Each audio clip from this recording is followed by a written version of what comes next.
Frères et sœurs, bonjour. Je vous salue tous au nom du Seigneur Jésus-Christ. Je bénis Dieu pour la présence de tout un chacun et je suis très content de vous retrouver pour cette nouvelle capsule de Ramène ta Bible. Cette capsule, aujourd'hui, je l'ai intitulée La société universelle et le corps de Christ. Alors, je vais commencer par définir ce que j'entends par société universelle et ensuite ce que j'entends par le corps de Christ. Alors en fait, pour moi, la société universelle, c'est en fait l'ensemble de tous les peuples, toutes les nations qui habitent sur la planète, toutes les nations qui peuplent la terre, ont toutes entre elles un tronc commun. En fait, depuis la préhistoire, on a constaté en observant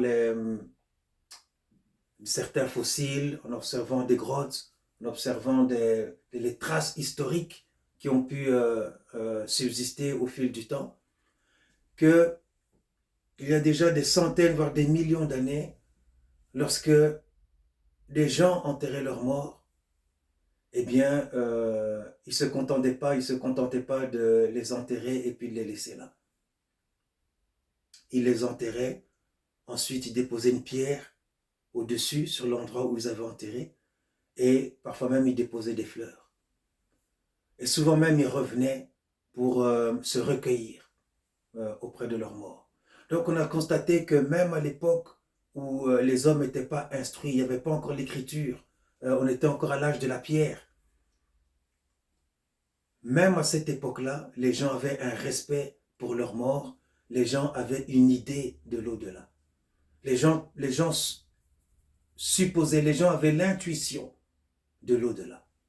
Les gens pensaient, sans pouvoir se l'expliquer, sans pouvoir avoir des réponses précises, mais les gens pensaient qu'il y a un au-delà, qu'il y a une vie après la mort, et que dans cet espace, après la mort, dans ce lieu cosmique, quelque part dans l'univers, dans ce lieu, il existe quelqu'un ou quelque chose, une force en tout cas, qui domine sur tout l'univers, sur toute la création. Les sociétés animistes disent que tout a une âme. Dans les sociétés animistes, on dit que tout a une âme. Les plantes ont une âme. La pierre a une âme. Les eaux ont une âme. La terre, elle a une âme. Tout a une âme. Et en toute chose, les forces convergent vers une ou des divinités. Ça, c'est ce qu'on pense. On pense qu'il y a une force divine en toute chose. Dans les sociétés ethnographiques, on pense que les morts, les ancêtres, en vérité, les ancêtres sont des dieux. Les ancêtres deviennent des dieux.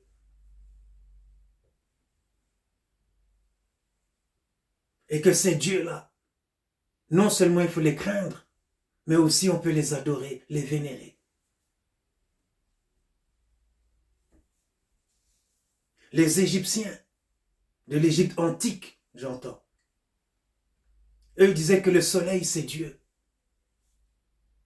Dans le lever du soleil, ils voyaient en cela l'apparition de Dieu. Dans les crues du Nil, ils voyaient en cela un message divin, un message de Dieu. Si la récolte était bonne, ça voulait dire que Dieu est content. Quand la récolte était mauvaise, ça veut dire que Dieu n'est pas content. Les hommes ont fait une bêtise et il faut donner un sacrifice.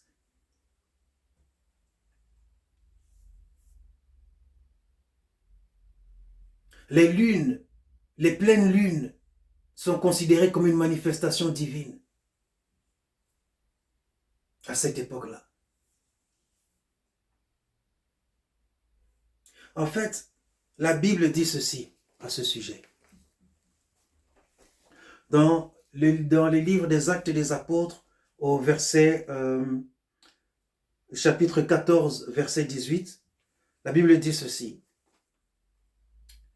Le Dieu vivant qui a fait le ciel, la terre, la mer et tout ce qui s'y trouve. Ce Dieu, dans les âges passés, a laissé toutes les nations suivre leur propre voie, quoiqu'il n'ait cessé de rendre témoignage de ce qu'il est en faisant du bien, en vous dispensant du ciel les pluies et les saisons fertiles, en vous donnant la nourriture avec abondance et en remplissant vos cœurs de joie. C'est-à-dire que nous qui sommes croyants, ça m'amène ici maintenant au deuxième point. Je vais expliquer maintenant ce qu'est le corps de Christ. Le corps de Christ est en fait la communauté des croyants. L'ensemble de tous ceux qui croient que Jésus est le Fils de Dieu. Les églises, tous ceux qui prient, tous ceux qui se revendiquent de la Bible. C'est ça qu'on appelle le corps de Christ. Et ici, c'est l'apôtre Paul, en fait, qui est en train de donner une prédication.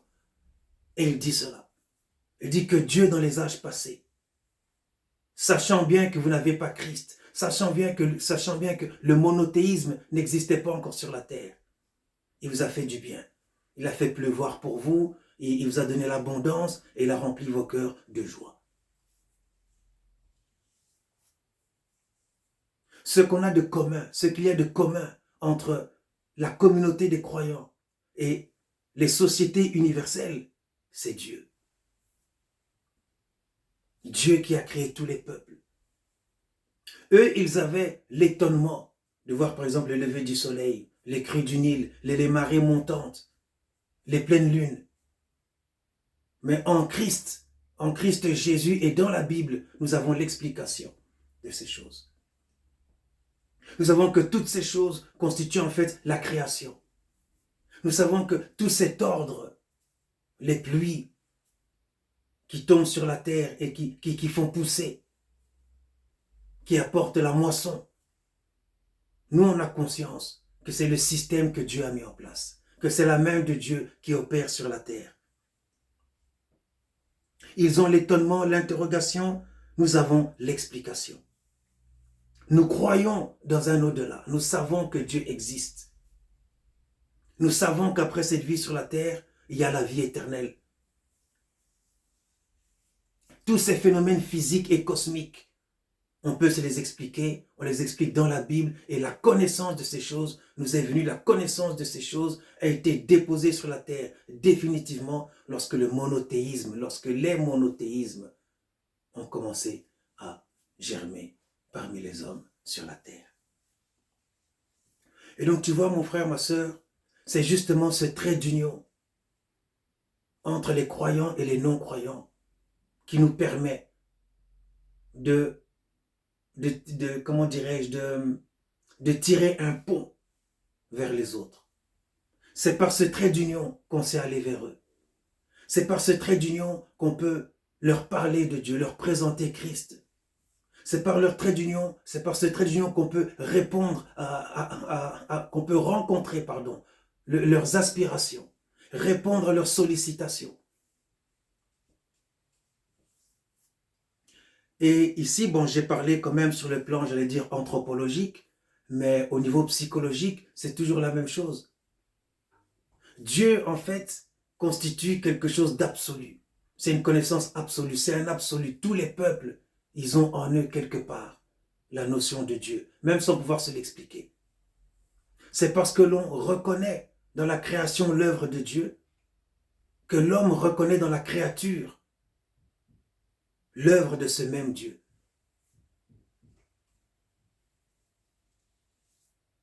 Et c'est partout dans toutes les communautés. Et il le dit dans le livre de l'Apocalypse, au chapitre 5, versets 9 à 18.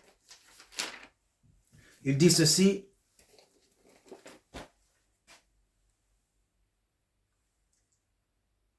Tu es digne de prendre le livre et d'en ouvrir les sceaux, car tu as été immolé et tu as racheté pour Dieu, par ton sang, des hommes de toute tribu, de toute langue, de tout peuple et de toute nation. Tu as fait d'eux un royaume et des sacrificateurs pour notre Dieu, et ils régneront sur la terre. Tu vois, à vrai dire, on vient tous de là-bas. Moi, j'aime cette expression, on vient tous de là-bas. Nous qui sommes croyants, on a d'abord été non-croyants. On a d'abord été païens. Nous qui sommes chrétiens aujourd'hui, on est originairement plutôt, nous sommes des peuples animistes, polythéistes, tribalistes. Et donc on a cette faculté de comprendre leur ressentiment, de comprendre, si tu veux, la logique avec laquelle ils s'expliquent les choses. Et au-delà de l'anthropologie, il y a la psychologie humaine. On est tous sur la terre, partout où on est sur la terre, on est capable de comprendre ce qu'est l'amour. De la même manière que partout sur la terre, on peut comprendre ce qu'est la haine. N'importe qui parmi nous peut comprendre la douleur que ressent un orphelin, même si tu n'as pas été orphelin. Mais tu peux comprendre ce que peut ressentir un enfant qui a été abandonné. N'importe lequel d'entre nous peut comprendre la tristesse d'avoir perdu un être cher. Même si tu n'as pas encore perdu un être cher, mais tu peux comprendre, tu peux ressentir ça. Parce qu'on a tous en nous quelque chose d'absolu, quelque chose qui nous rassemble tous, qui nous réunit, nous tous. Et ce quelque chose, c'est Dieu, mon frère, ma soeur. Ça veut dire que quand tu vas auprès de quelqu'un et que tu lui parles de Dieu, tu ne lui parles jamais de quelque chose qui lui est étranger, de quelque chose qui lui est inconnu. Jamais. Quand quelqu'un t'expose son cas, quand tu vois les problèmes que peut traverser un ami, un voisin, un collègue de travail, quelqu'un vers qui tu veux aller avec la parole de Dieu, il va te présenter une situation. Il y a dans 99% des cas, tu seras capable de lui montrer le chemin. Tu seras capable de le réconforter. Tu seras capable de l'aiguiller vers la solution, vers quelque chose de mieux. C'est parce qu'en fait, il y a un trait d'union, une jonction entre les sociétés universelles et le corps de Christ. Et ce quelque chose qui nous rassemble tous, c'est ça notre force. C'est ce sur quoi tu dois t'appuyer, à vrai dire, mon frère, ma soeur, lorsque tu veux, j'allais dire, annoncer la bonne nouvelle à ton prochain. Tu dois t'appuyer sur ce trait d'union, sur ce pont, sur ce chemin, sur cette route que Christ a tracée, que Dieu a frayée. C'est ce quelque chose qui réunit tous les peuples entre eux, tous les peuples et tous les hommes, dans toutes les périodes et dans tous les temps. Au jour d'aujourd'hui, n'importe lequel d'entre nous est capable de comprendre les velléités de n'importe qui d'autre. Les phénomènes sociaux d'aujourd'hui, les problèmes qu'on peut rencontrer dans la société actuelle. En lisant la Bible, tu peux y trouver une réponse, une solution. Tout est dans la parole de Dieu. Parce que c'est par sa parole que Dieu nous a créés. C'est par sa parole qu'il a agencé l'ordre cosmique, l'ordre universel. C'est par sa parole qu'il permet à tout ce qui existe de respirer. C'est par sa parole qu'il nous fait vivre encore aujourd'hui.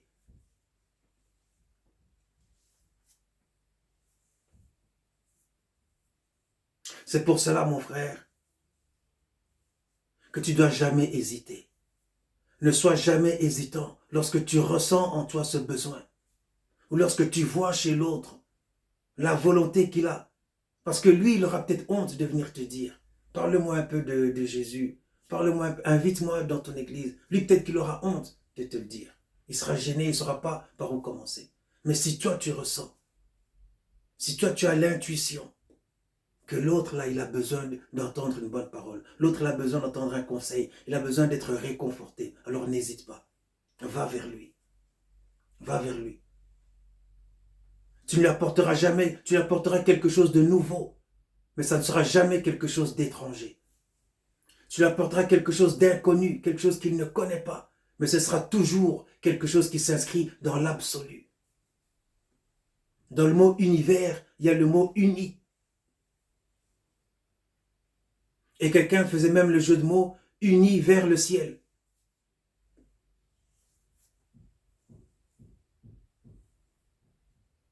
On aspire tous à rencontrer la divinité.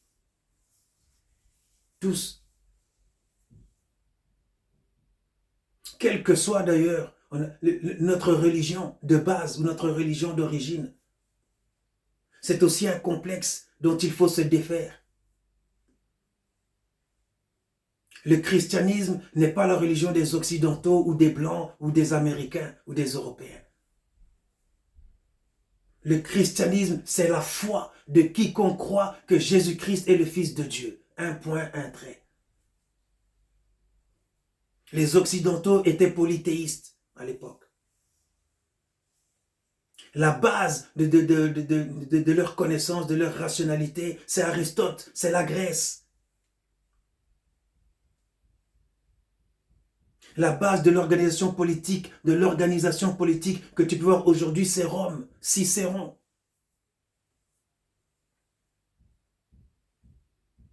Je l'avais dit dans une précédente capsule.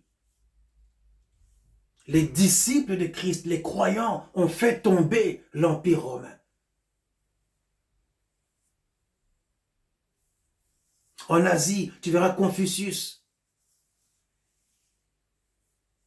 le mazdéisme. En Inde, l'hindouisme, le bouddhisme. En Afrique, en Amérique latine, l'animisme, le paganisme. Mais dans toutes ces choses, dans tous ces comportements, dans tous ces us et coutumes, tu retrouves le polythéisme. Mais dans polythéisme, il y a théisme. Polythéisme, ça veut dire plusieurs dieux. Poly, plusieurs, théisme, Dieu. Mais Dieu, il y a Dieu dans polythéisme, il y a le mot Dieu. Les gens recherchent toujours Dieu. Les Égyptiens ont construit des pyramides. En fait, ils pensaient qu'ils voulaient construire une machine pour aller dans l'au-delà et revenir. Parce qu'ils sentaient bien qu'ils étaient en train d'adorer des dieux, mais ils sentaient qu'il y a quelque part, ils n'étaient pas encore satisfaits. On n'a pas encore tout compris sur les choses de Dieu. Il doit obligatoirement avoir un Dieu qui domine sur les autres divinités. Et à mon sens, il me semble que c'est Akhenaton, c'est le pharaon Akhenaton qui est le premier d'entre eux à avoir établi qu'il y a un monothéisme, qu'il n'y a qu'un seul Dieu en vérité. Mais sans pouvoir codifier la chose, sans pouvoir intellectualiser la chose, sans pouvoir donner une forme académique, et encore moins une forme sociologique. C'est véritablement avec l'avènement du Seigneur Jésus-Christ que les hommes ont pu commencer à vivre une vie chrétienne, mener une vie monothéiste, une vie tournée vers la divinité unique. Ce phénomène social est apparu avec Jésus-Christ de Nazareth.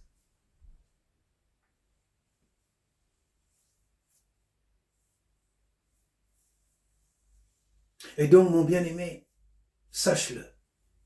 Sache-le d'abord pour ta propre posture, pour ta propre condition, pour toi-même. Et ensuite, sache-le lorsque tu te tournes vers ton prochain, lorsque tu te tournes vers les autres. Le point d'équilibre de tous les hommes, de tous les peuples, de toutes les nations, quelle que soit leur langue, c'est Jésus-Christ de Nazareth. Ça a été prouvé et ça a été démontré. Partout dans le monde, le christianisme s'est installé. Indépendamment des religions d'origine, indépendamment des us et des coutumes de base qu'avaient ces peuples-là. Et ça fait 2000 ans que ça dure. Et ça va perdurer encore des générations et des générations jusqu'à la seconde venue du Seigneur. Ça veut dire que partout où tu trouves des gens qui ne croient pas en Dieu, où tu trouves un besoin, il y aura là de la place pour que tu puisses déverser ta connaissance de la Bible, que tu puisses déverser l'amour de Dieu, que tu puisses manifester, donner aux hommes l'amour de Christ. Il y aura toujours cette possibilité. Toujours. Les gens ne croient pas en Dieu, parle-leur de Dieu. Les gens font la guerre, parle-leur d'amour.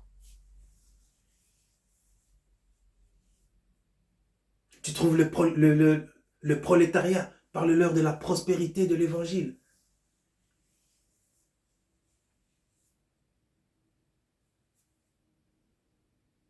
Les gens sont dans l'obscurantisme, montre leur Dieu, donne leur Dieu. Au-delà de parler de Dieu, donne leur Dieu, donne leur Jésus. Donne-leur ce Dieu-là. Donne-le-leur, offre-leur ce Dieu en cadeau.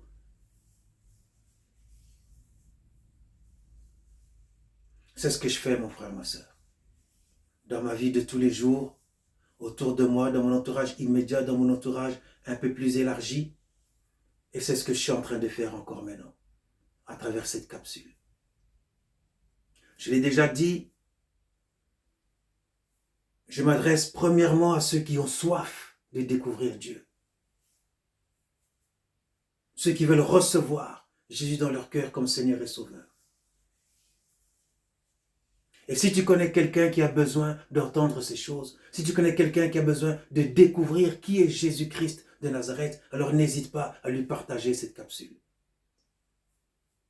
À partir de là, il pourra rebondir sur d'autres connaissances dont il va s'enrichir lui-même.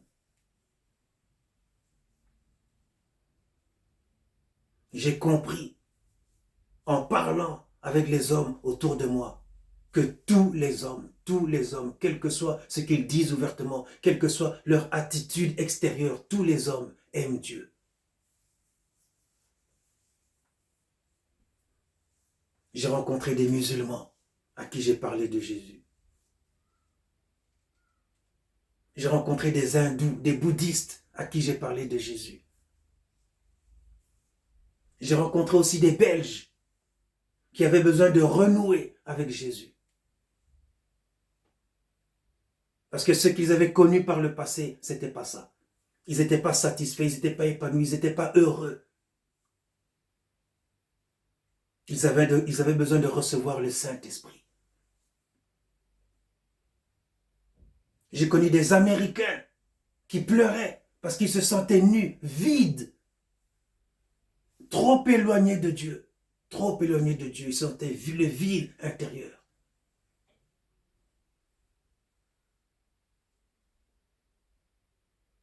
Nous qui fréquentons les églises de réveil, il arrive très souvent de voir des Européens, des Américains venir de nos églises pour recevoir ce rafraîchissement, ce refresh. Parce que certes, depuis des siècles, ils avaient fait une alliance avec ce Dieu. Mais depuis des siècles également, ils ont rompu cette alliance pour entrer dans d'autres types de croyances. Et ça ne les a pas réussi. Christ a dit dans Acte 1, verset 8, « Vous serez mes témoins sur toute la terre, jusqu'aux extrémités de la terre. » Et les extrémités de la terre englobent l'ensemble de tous les peuples.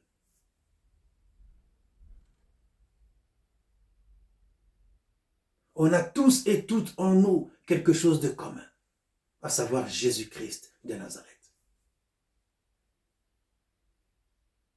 Et ça, c'est une bénédiction pour tous les hommes. Du reste, la Bible dit, la promesse est pour vous, pour vos enfants et pour tous ceux qui sont au loin, en aussi grand nombre que Dieu les appellera. Mon frère, ma soeur, c'est très facile de prêcher la parole de Dieu. C'est très facile d'annoncer la bonne nouvelle. C'est très facile d'établir le royaume dans le cœur des gens. Que l'Éternel te bénisse et qu'il te garde. Que l'Éternel fasse luire sa face sur toi, qu'il t'accorde sa grâce. Que l'Éternel tourne sa face vers toi et qu'il te donne la paix. Tous et toutes, je vous aime dans l'amour du Seigneur. À bientôt.